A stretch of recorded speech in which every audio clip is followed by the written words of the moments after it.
और ये हर सियासी कारकुन जो एक जिद्दोजहद से गुजर कर किसी मकाम तक पहुंचता है, मेरा यहाँ पर मौजूद होना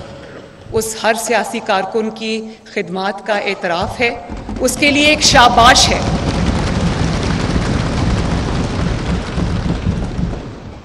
और फिर अपना ये एजाज़ जो आज एक तारीख़ बनी है, मुझे अगर आप माइनस भी कर दें, लेकिन ये हर उस पाकिस्तान की बेटी का एजाज़ है, हर उस पाकिस्तान की बहन का एजाज़ है, हर माँ का एजाज़ है कि आज कुर्सी पे पाकिस्तान की पहली खातून वज़ीर आला खड़ी हैं।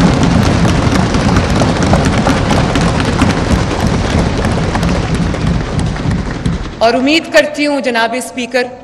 दुआ करती हूँ कि ये सिलसिला मेरे बाद भी चलता रहे और यहाँ पर कोई और खातून मेरी जगह ले जब ये ख़त्म हो।